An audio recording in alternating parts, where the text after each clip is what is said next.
Diabetes and health disease management through ECP.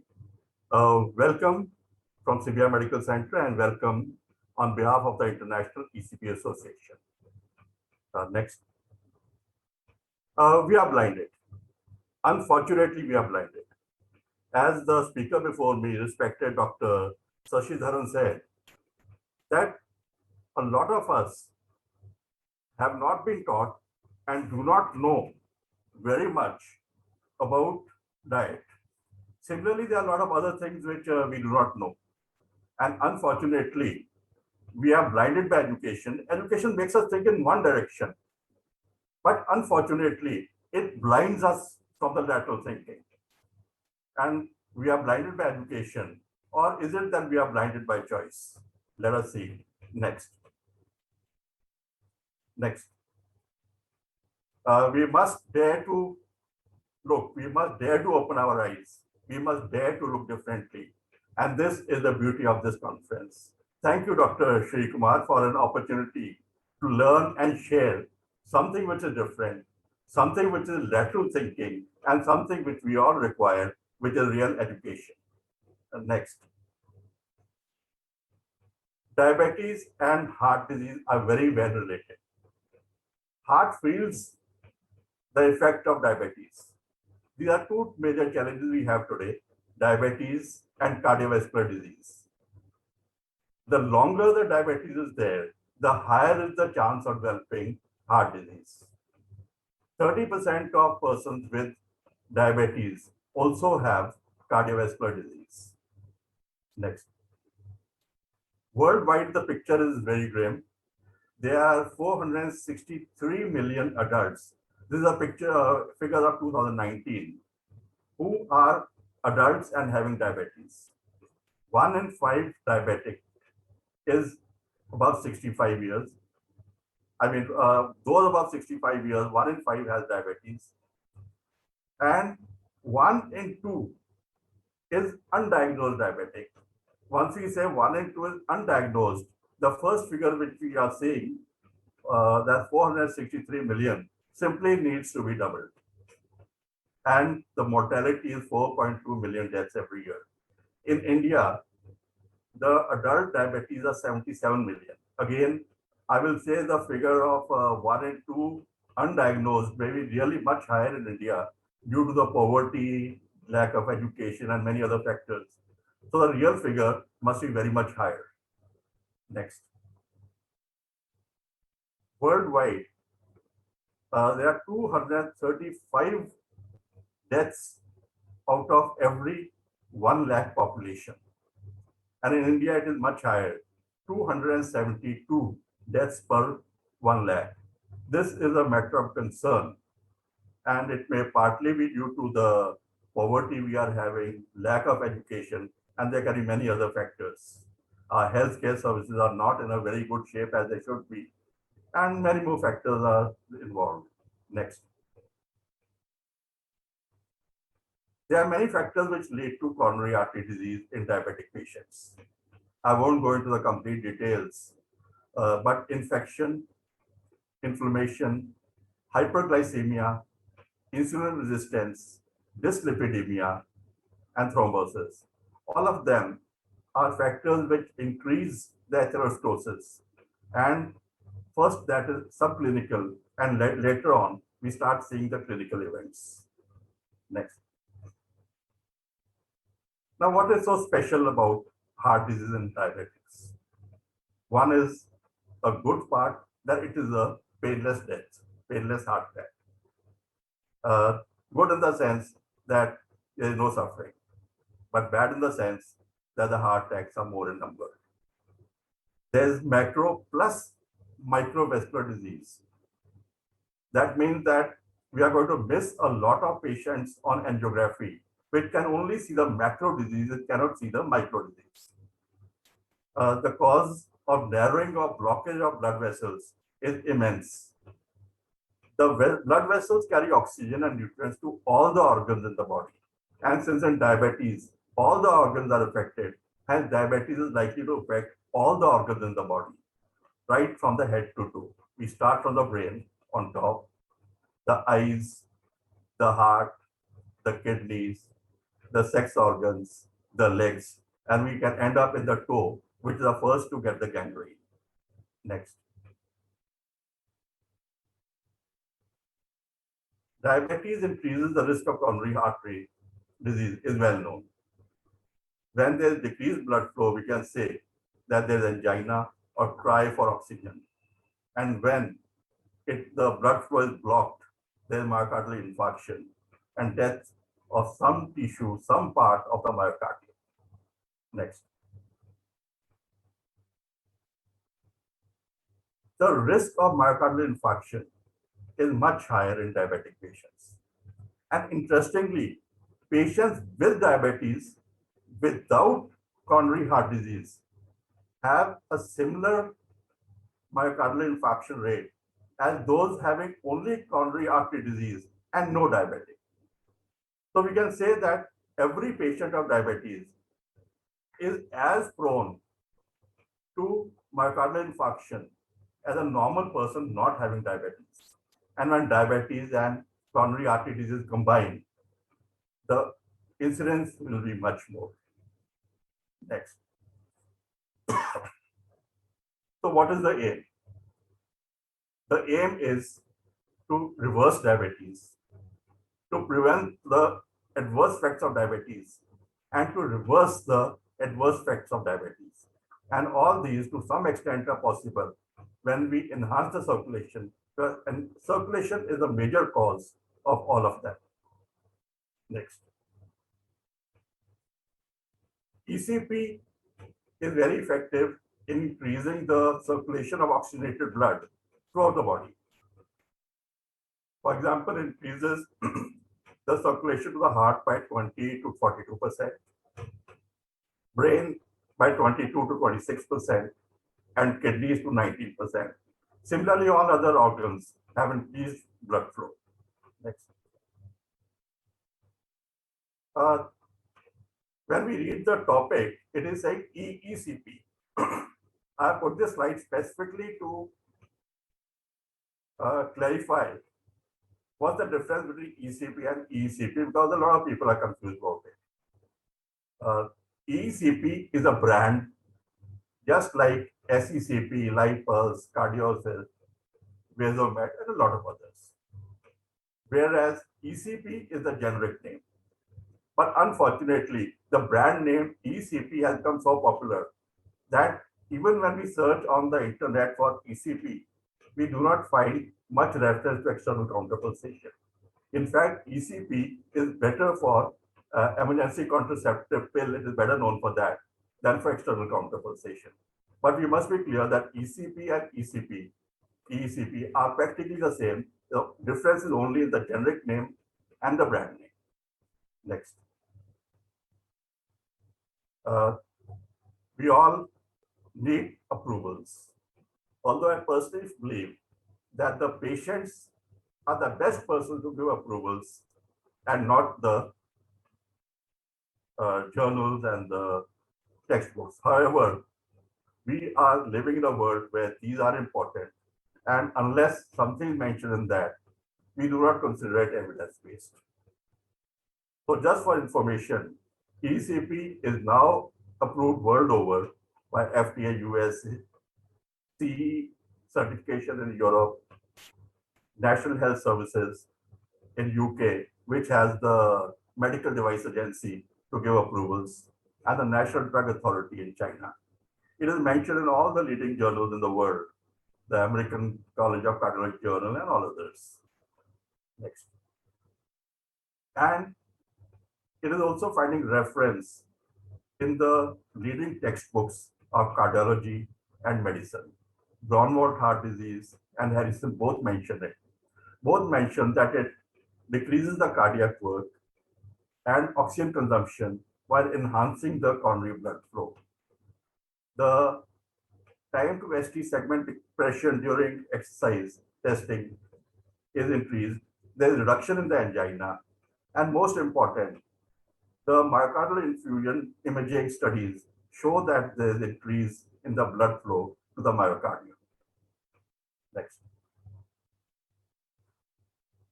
It is available worldwide, so there's no question of the acceptance now. Uh, in USA, Mayo Clinic, John Hopkins, Cleveland, JFK Medical, etc., all the leading centers have it. It's present in Canada in many centers. Next. And UK, Australia, Colombia, you name it, and almost every country has the ECP now. Next. A little bit about ECP. ECP, E is for external, C for counter, and P for pulsation. External from outside the body, counter to raise the diastolic and lower the systolic pressure. Pulsation, this is in a pulsatile fashion. It is effective, clinically tested, non-surgical, non-invasive, non-pharmaceutical, no anesthesia is required, no hospital stay or work loss. I count this especially important because in a country like India, we cannot afford to lose work because we have economic problems. And this is especially important in the post-COVID recession. It is economical, safe, and well tolerated. Next. A bit about the mechanism. We have the control panel, we have the compressor, and we have the bed. In the bed, we have cuffs. The cuffs are wrapped around the legs and the arms. Some machines only have leg cuffs, but I believe that those with the arm cuffs are better. These cuffs are inflated and deflated pneumatically, and along with the timed with the ECG. Next. And the monitoring is done of the ECG, heart rate, counter pulse, arterial pulse graph, inflation, deflation timing, and the pressure. Next. So in the inflation of the cuffs, first the calf muscles are inflated along with the arm muscles at the same time, arm cuffs, then the thigh, then the buttocks. When these are inflated in sequence, that's first the lower one, the cuff, then the thigh, then the buttocks. It is like squeezing the toothpaste out of the toothpaste tube. So this has the effect of pushing the blood backwards into the ascending aorta. Next. So this causes a counter pulse. At that precise moment, the aortic valve being closed, this pressure is transmitted into the coronary arteries. Next.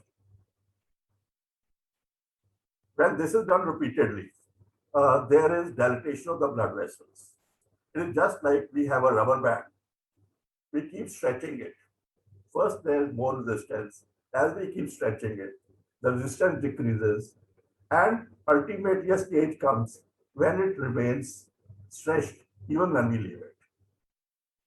So the effect is prolonged dilatation. Once we keep repeating it for 1 hour a day for 35 hours, there is dilatation of the blood vessels. The dormant blood vessels, the capillaries which were there since birth but never opened up, they open up. The shear pressure on the endothelium, the stretch effect, causes secretion of the vasoaggressive growth factor, nitric oxide, etc., which stimulate the angiogenesis. And when the pressure is released, there is the heart has to pump out blood against lesser resistance. So the cardiac output increases and the ejection fraction also benefits. Next. Next. So how do we assess it? My experience is that patients are not that much interested in the tests which we do. We tell them that the coronary arteries have dilated. We tell them that the dormant blood vessels have opened up. We can tell them that the angiogenesis has taken place. As far as the patient is concerned, he wants to know what is there for him. What he's interested in and what happens in ECP is there's reduction in the frequency of chest pain. There's reduction in the intensity of the chest pain, there is less requirement of medication, including the sorbitol SOS. He's got increased exercise tolerance. He can walk longer distance and he can walk faster. And there's an overall sense of well-being. Next.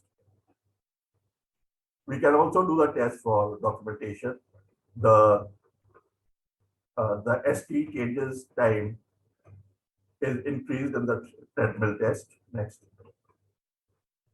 The stress thallium, as also mentioned in Harrison and Braunwald, there is increased perfusion of the myocardium. Next. What we are mainly doing is cardiovascular cartography, which is absolutely non-invasive. And in less than half an hour, we can show the patient that where the blood flow was decreased before and where it has improved now. This is an excellent test without non-invasive, without any radiation, and in a much lesser time and much economical. Next. This is in an experimental dog, the effect of angiography before and after. The network of small blood vessels is clearly visible to have increased. Next. This is the peripheral arteries. We can see that especially in the right lower image, the blood vessels are much more visible as compared to other images. Next. This is a erectile ischemia where we can see the improvement, which is before ECP, after ECP, and 2 days follow-up. Next. Now, what is the aim? The aim in any disease is first of all prevention, next is reversal, then control, then treat. And of course, there are many patients who we know that nothing can be done and they must accept the disease. And making the patient accept the disease is also very important. Because unless a patient accepts a disease which cannot be reversed, he will always have stress. So we should aim to prevent, reverse, control, and treat. And also patients whom we cannot help, we must make them accept the disease, because unless they accept it, they're going to have tension. Next. So this is the quality of life, what patient wants. The health-related quality of life improves. Next. The fasting glucose level decreases by 20%. There's improvement in the glucose tolerance and the HbA1c. And the reasons are that there's better entry of the glucose into the cells because of the increase in the blue fruit protein by 47%. There's increase in the nitric oxide by 51.9%, which improves the endothelial functioning and therefore enhances insulin utilization. And there's decrease in the insulin resistance. Next.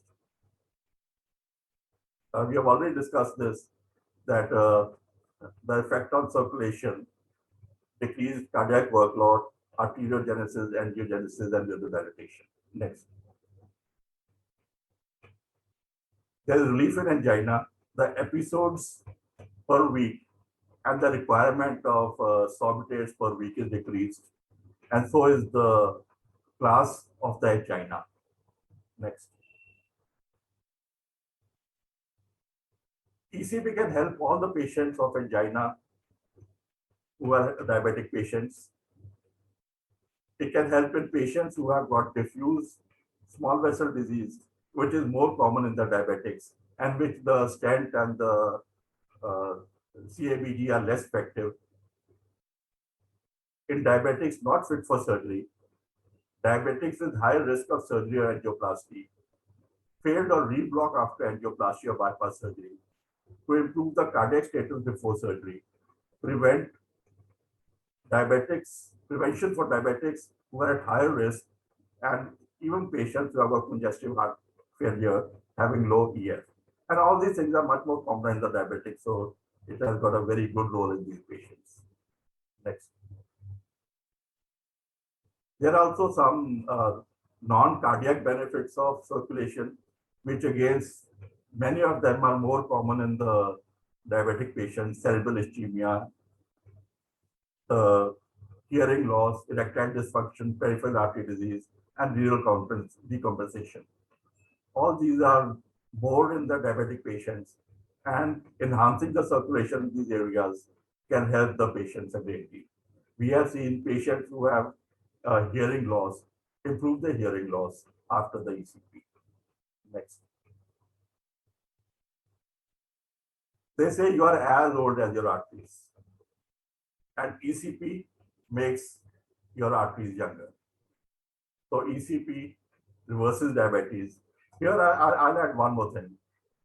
Some people believe that increasing the circulation to the pancreas will increase the secretion of the insulin. I think this is still a controversial point, and I will not like to touch it. So it reverses the coronary artery disease caused by the diabetes. It makes you feel younger in every way.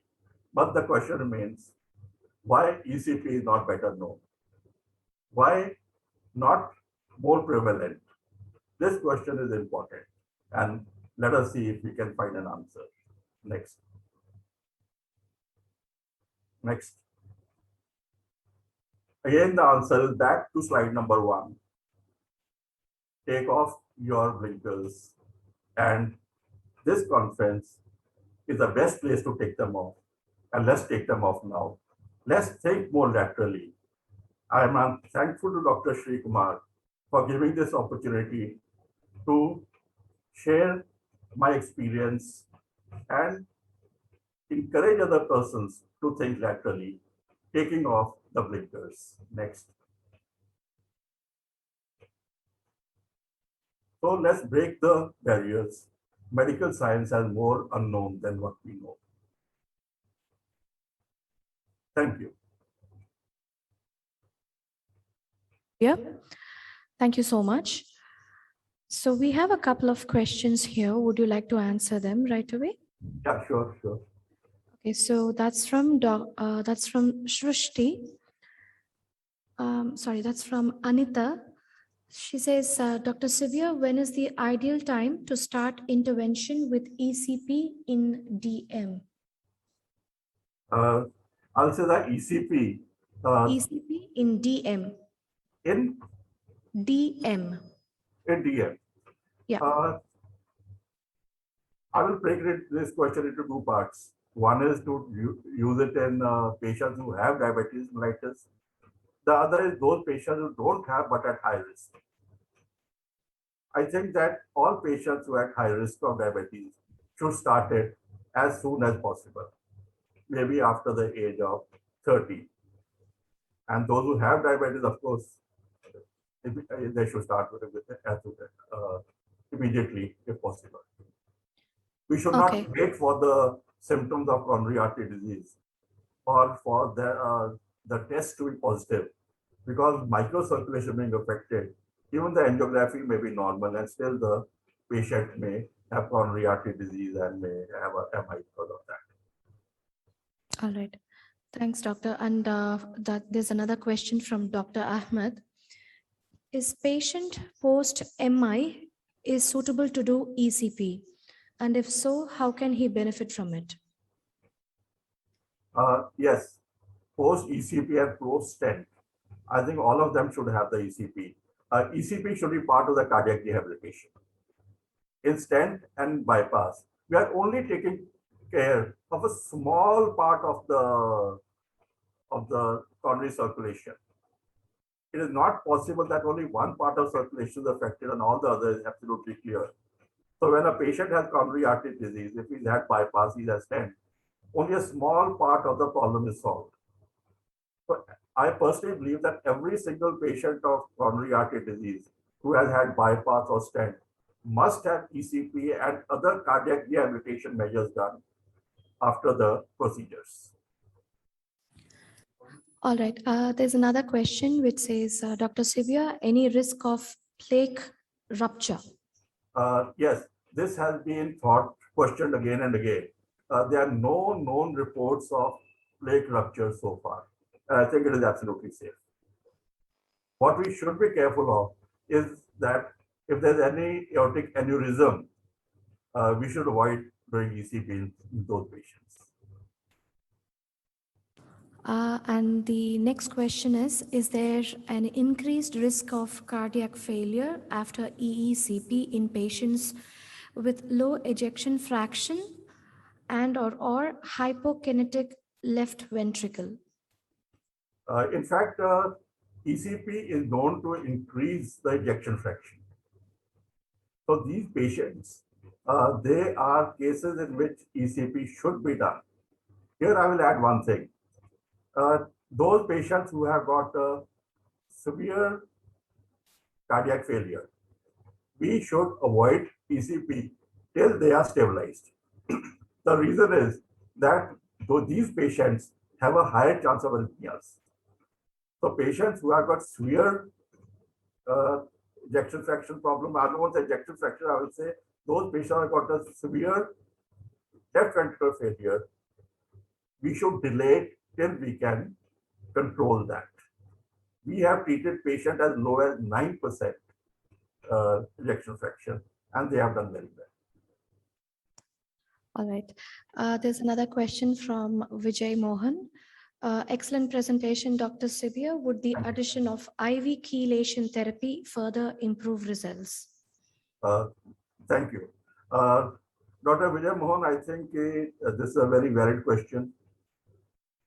We are doing chelation therapy in most patients who are having ECP.